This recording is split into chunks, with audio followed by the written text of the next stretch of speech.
On February 3rd, 2026, 4 masked men broke into a residence in the western Libyan city of Zintan. Their target was a man who once dined with British royalty, a man with a PhD from one of the most prestigious universities in the world, a man many believe was the future of Libya. His name was Heir Gaddafi. His life asked one impossible question: can you change a dictatorship from within, or does loyalty to family always win? Stay with me, because the story of what he chose and what it cost him will change how you think about power, loyalty, and leadership. This is African Profiles. We place Africa at the center of global affairs with the stories that inspire and educate.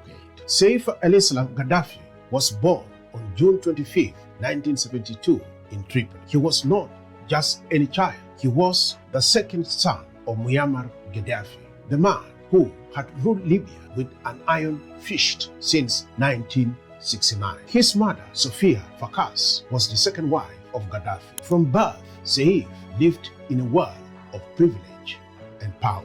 But unlike his brothers, Heir seemed different. While others in the Gaddafi family embraced the military culture of the regime, Heir sought an interest in ideas, in reform, in the possibility that Libya could be something more than a one-man state. He studied architecture and engineering at El Fateh University in Tripoli. But his real education would come later, far from Libya, in the heart of the West. In 2002, Heir moved to London, not as a refugee, not hiding his identity, but as a son of a dictator, welcomed into the London School of Economics. He purchased an 8-bedroom mansion in Hampstead Garden suburb for around £10 million.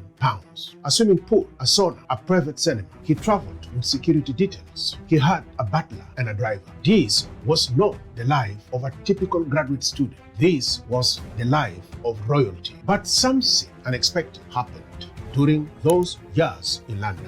Heir began to genuinely engage with ideas about democracy, civil society, and reform. He studied philosophy. He wrote a doctoral dissertation on the role of a civil society in global governance. In 2008, he received his PhD. He met politicians, intellectuals, and activists. He knew Prince Andrew. He met Tony Blair and Peter Mandelason. These were not casual friendships. These were relationships built on a belief that Heir could be different, that he could bring change to Libya, and for a time it seems like he might actually do it. But there was a problem that would eventually cost him everything. Back in Libya, Heir did not hold an official position. His father had offered him the second highest post in the country. Heir refused. He wanted to operate through influence and ideas, not formal power. In 1998, he founded the Gaddafi International Charity and Development Foundation, known as GICDF. Through this organization, Heir intervened in hostage situations involving arms groups. He mediated peace talks in the Philippines between the government and the Mora Islamic Liberation Front. In 2001, he witnessed the signing of a peace agreement that would form part of a lasting settlement. He negotiated compensations for victims of attacks linked to Libya. Families of those killed in the 1988 Lockerbie bombing received payments. So did families from the 1989 bombing of Utah Flight 772 over the Sahara Desert, and the 1986 Berlin nightclub attack. These were not small gestures. These were efforts to repair the reputation of Libya on the world stage. His most significant achievement came in the earlier 2000s. Heir played a key role in negotiations that led Libya to abandon its weapon of mass destruction program. This was a major diplomatic victory for the West. Sanctions were lifted, trade resumed Muammar Gaddafi was no longer an international pariah, and Saif was at the center of it all. He was the bridge between the regime of his father and the Western government. But Saif wanted modern diplomacy. He wanted real reform inside Libya. He called for a new constitution. He spoke about respect for human rights. He pushed for free media and civil society organizations. In December 2010, he allowed Amnesty International and Human Rights Watch to visit Libya and assess the situation. Those organizations noted signs of improvement. For a brief moment, it seems like Libya was moving in the right direction. Saif even started his own independent newspaper. In November 2010, the newspaper published an article calling for reform of his father's government. The regime shut it down immediately. 20 reporters were arrested. The old guard in Libya did not like Saif. They saw his reform as a threat. They believed his Western ideas were weakening the regime, not strengthening it. And then in 2011, everything that Saif had built came apart in one speech, in one night, in one terrible choice. By earlier 2011, the Arab Spring was sweeping across the Middle East and North Africa. Tunisia had fallen. Egypt was in turmoil. The wave of protest reached Libya on February 15, 2011. The protesters demanded political reform, an end to corruption, and respect for human rights. These were the very thing Saif had been advocating. This was his moment. He could have sided with the reformers. He could have become the voice of change from within. Instead, Saif al-Islam made a choice that would define the rest of his life. On February 20, 2011, after 4 days of escalating violence, Saif appeared on Libyan state television. He acknowledged that security forces had made mistakes. He promised political reforms. He spoke of dialogue and a new constitution, but then his tone shifted. He warned that if no agreement could be found, thousands would die and rivers of blood would run through Libya. He insisted his father remain in charge, backed by the army. He said the Gaddafi family would fight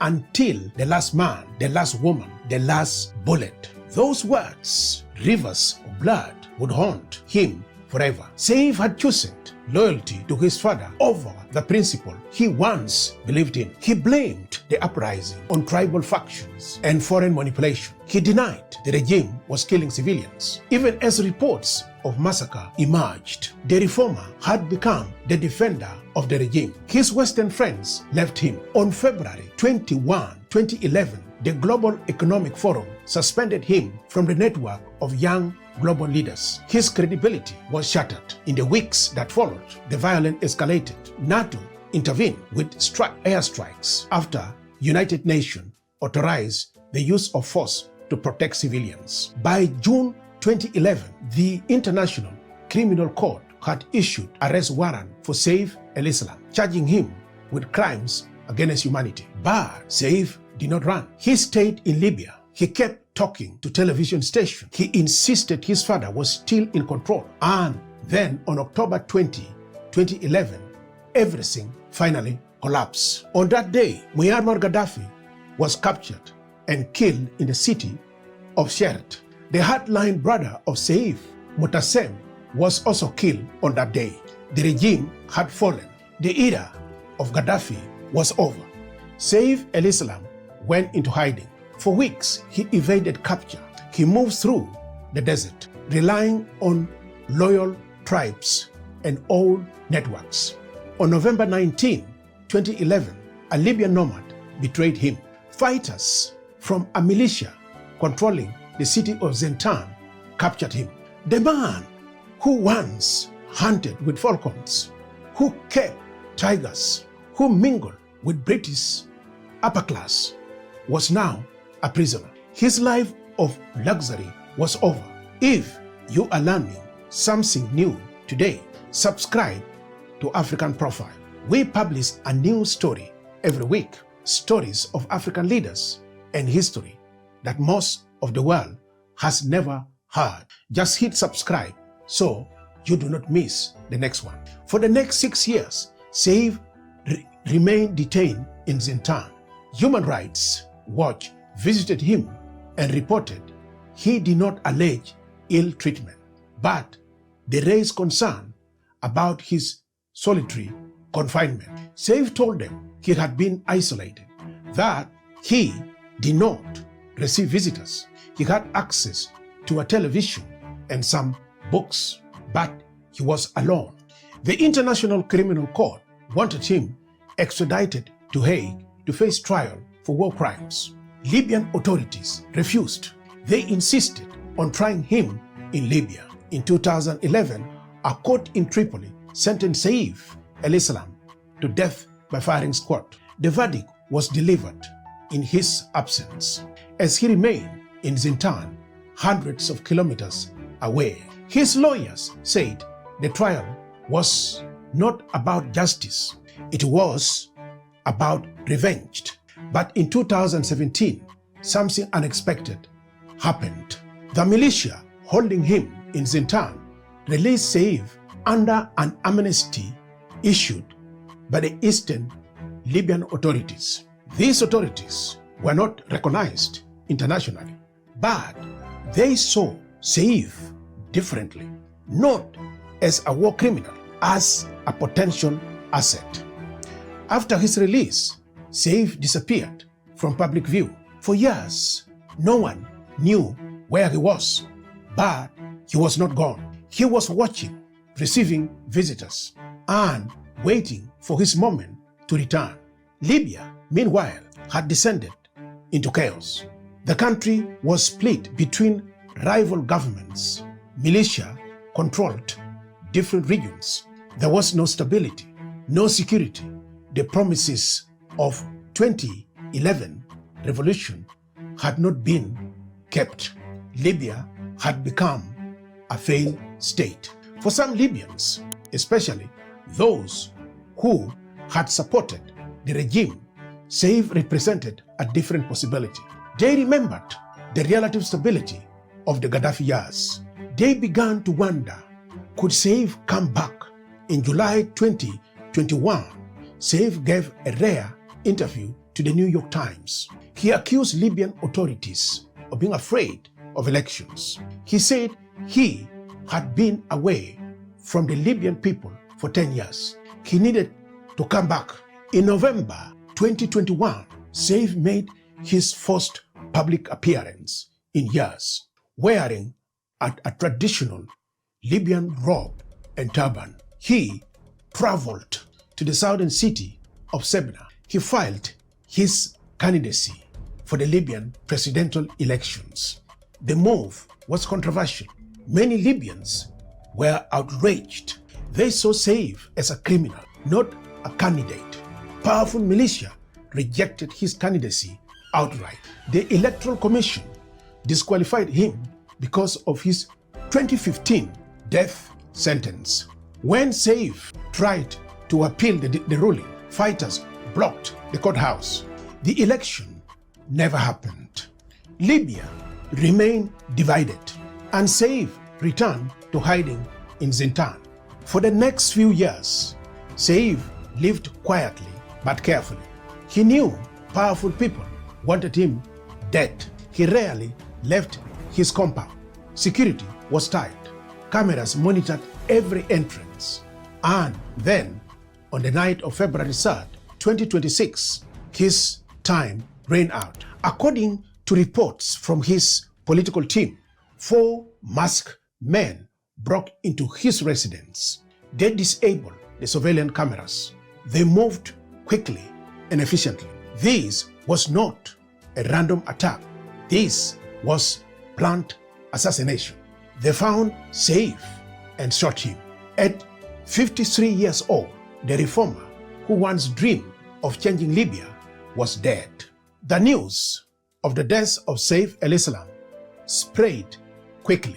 His lawyers and his political advisor confirmed it on social media. A statement from his political team called the killing cowardly and treacherous. But who was responsible? That question remains unanswered. Some pointed to militia in Tripoli. Others suggested the forces of General Haftar in the east. No one claimed responsibility. In a political landscape of Libya, that was not surprising. What is clear is this: both the government of national unity in Tripoli and the forces of Haftar in the east had reason to fear Saif. He represented an alternative, a sad way, and in the fractured politics of Libya that made him dangerous. Reactions to his death were divided. Some celebrated the end of a tyrant. They remembered the violence of 2011, the speech promising rivers of blood, the refusions to break with his father. For them, Saif was a symbol of repression who had escaped justice for too long. Others mourned the loss of a potential leader. They remembered his reform efforts, his humanitarian work, his vision for a constitutional government. For them, his death was a tragedy. In a way, Saif al-Islam personified Libya itself, divided, contradictory, full of promise and pain. His life reflected the hopes and failures of a nation that could never decide what it wanted to be. So, what do we make of Saif al-Islam Gaddafi? Was he a genuine reformer, or was he simply playing a role? The truth is probably somewhere in between, and that is what makes his story so difficult to judge. Saif genuinely believed in reform. His work with GICDF was real. His diplomatic achievements were real. His call for a constitution were real, at least in the beginning. He was also naive. He believed he could change Libya without challenging his father. He thought he could introduce Western ideas into an authoritarian system and somehow makes it work. He underestimated the resistance from the old guard. He overestimated his own influence. And when the moment of truth came in February 2011, Saif chose loyalty over principle. He could have sided with protesters. He could have become the voice of peaceful transition. Instead, he became the voice of the regime of his father. Some of his predictions from that 2011 speech have come true. He warned of a collapse of the Libyan economy. He warned of a foreign occupation. He warned of rivers of blood. Libya today is a fractured state, plagued by militia, corruption, and violence. In that sense, Saif was right about what would happen, even if he was wrong about what should have been done. The story of Saif al-Islam Gaddafi is a story of what could have been done. It is a story about the difficulty of reform in an authoritarian system. It is a story about loyalty, family, and impossible choices. His life reminds us that history is not made by ideas alone. It is made by people with all their contradictions, their fears, and their failures. Saif had the education, he had the connections, he had the vision to change Libya, but he did not have the courage to break with his father when it mattered most. With the death of Saif, one of the last links to the old regime is gone. The supporters who might have rallied around him now have no leader. Libya remains a country without direction, without unity, without peace. Perhaps that is the real tragedy. Not just that Saif al-Islam died, but that even in death, his stories offer no resolution, no closure, only desolation. Change is hard, loyalty is powerful, and history does not forgive those who hesitate when the moment demands courage. If this story moved you, share it with one person who needs to hear it. And if you want to discover more stories like this one, the story of African leaders who shape history, subscribe to African Profile. A new story comes every week. And next, watch our story on Muammar Gaddafi, because that story connects directly to everything you just learned here. I will see you in the next one.